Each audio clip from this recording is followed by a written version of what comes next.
Most people think pain is the worst neuropathy symptom. Others say it's burning, some say tingling, but the most dangerous symptom of neuropathy isn't any of those.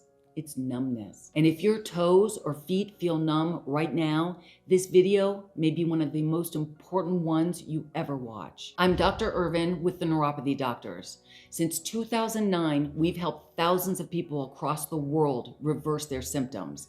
And we've created this channel to provide you hope, cut through the confusion around neuropathy, and help you understand what actually works, so you can start seeing real changes in your feet and enjoy a higher quality of life. If your feet feel dull, if it feels like there's a pad on the bottom of your feet, or like your socks are bunched up under your toes when they aren't, that's numbness. And in this video, I want to teach you what numbness from neuropathy really is, what's happening to your nerves, how it progresses, and how can it improve when the right conditions are in place. But before we go there, if you want a deeper, structured explanation of what's going on with your feet and how you can overcome it, you can register for our free training, the 90-day reset method, using the link in the description. That's where we break down neuropathy step by step and what you can do about it. But first, let's build a bit of a foundation. Numbness happens when sensory nerves stop communicating clearly with the brain. One important concept here is called proprioception. It's your body's ability to know where your feet are in space without looking at them. When proprioception is working, your brain is constantly receiving feedback. I'm on solid ground. My foot is angled slightly. I need to adjust this. With numbness, those signals start to fade. Now, often the myelin sheath, which is the protective coating around the nerve, is damaged. Now think of it like insulation around a wire. When that insulation breaks down, the signal weakens. Another factor that we see is called ischemia, which means reduced blood flow. So less blood flow means less oxygen and fewer nutrients reaching the nerve. Over time, the signal becomes unreliable. The brain starts turning down the volume, and this is when numbness sets in.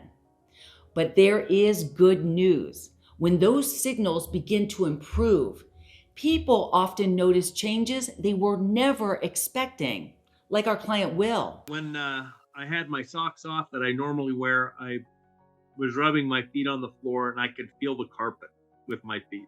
That was really cool because I haven't felt that for 20 years. I mean, think about that. For 20 years, this man couldn't feel the carpet. Yet he was able to regain that feeling again in his feet with what we taught him. And if that doesn't give you hope and illustrate that this can be reversed, I don't know what will. You see, when we walk, our brain relies on constant feedback from the bottom of our feet. Without that feedback, your steps become less precise. That's why people with numbness start walking slower, begin to shuffle, often without even realizing it. Balance is another major issue that happens secondary to numbness. Your brain normally makes these tiny adjustments every millisecond to keep you upright. If you can't feel your feet clearly, your brain has to guess. That's why uneven surfaces, stairs, or curbs suddenly become very threatening. But the troublesome part, this is why this symptom is the most serious of all neuropathy symptoms, is injuries. That's the real concern. When your feet are numb, you may not notice a blister, a pressure point, a small cut. Those issues can go unnoticed for far too long. And if that happens, then an otherwise small problem can balloon into a major problem. And then there's driving. If you can't clearly feel the gas or the brake pedals, your reaction time changes. You might hesitate.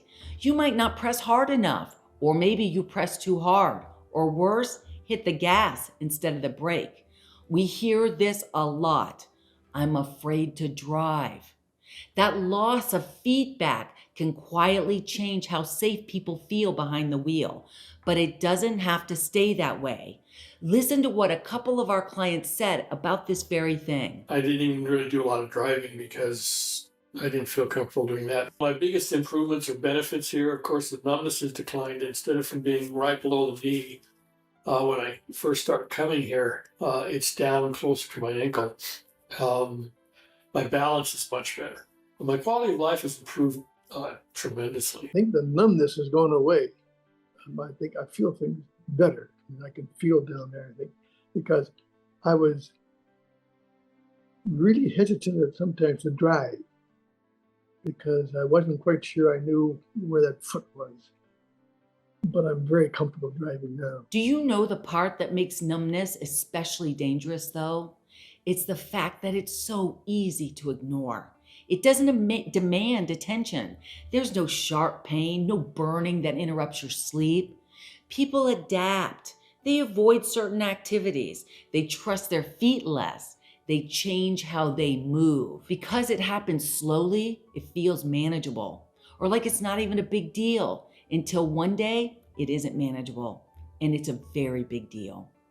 By the time numbness becomes disruptive, it has often been progressing slowly for years. Numbness rarely stays in one place. It often begins in the toes, maybe even one toe, in just one foot, then the ball of the foot, then the entire foot, and eventually it goes into the lower legs and up to the knees. This progression happens because the nerve continues to lose signal strength over time. And without intervention, the brain keeps turning down the volume. That slow change is something many people only recognize in hindsight. Listen to Jolene. I was dealing with increasing pain and numbness in my feet. It had started just numbness in my big toe 2 years before. It just stayed like that for 2 years.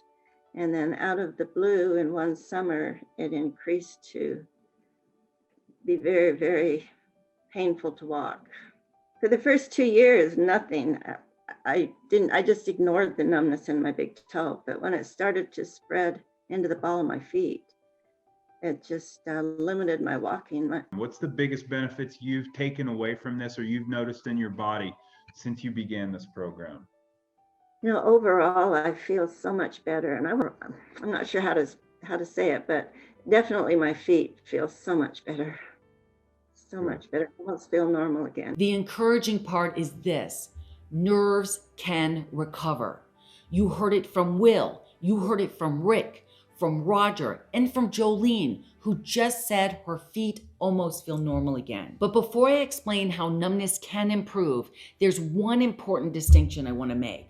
Not all numbness is the same. When numbness is caused by direct nerve trauma, for example, a severe accident, a surgery, or a nerve that was physically cut or crushed, that type of numbness is often permanent. In those cases, the nerve itself may be structurally damaged. And while the body can sometimes surprise us, we can't make promises there. The numbness we're talking about in this video is neuropathy-related numbness, where the nerve is still intact but not functioning properly due to things like poor signal transmission, reduced blood flow, or damage to the myelin sheath. That distinction matters because nerves that are impaired are very different from nerves that are destroyed. Patience is key here.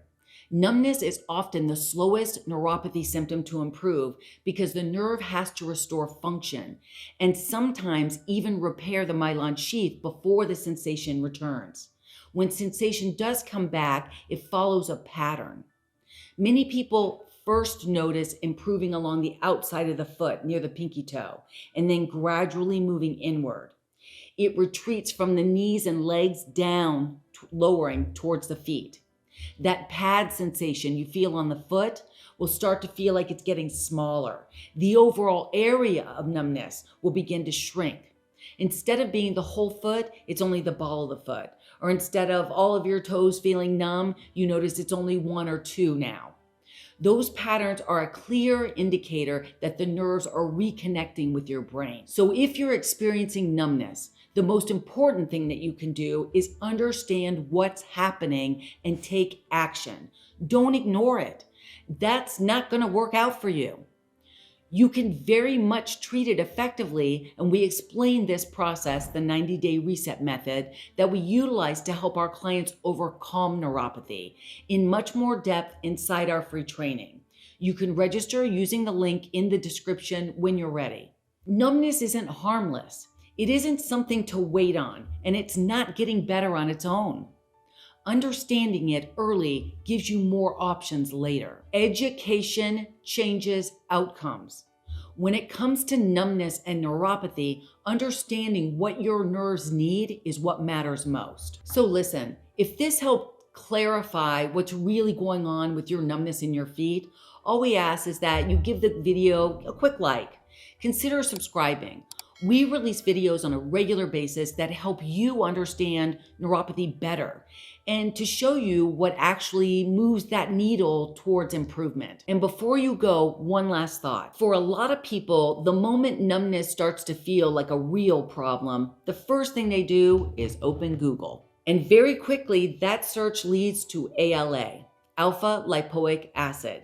It comes up everywhere. Articles, forums, supplement ads. It starts to feel like it's the answer. That's exactly why we made a separate video breaking down ALA, what it actually does, what it doesn't do, and why it helps some people and not others. So if ALA is something you're already looking into, if you're seeing it pop up on your searches, make sure you watch that video next. It'll help you make sense of what you're really seeing. We'll see you next time.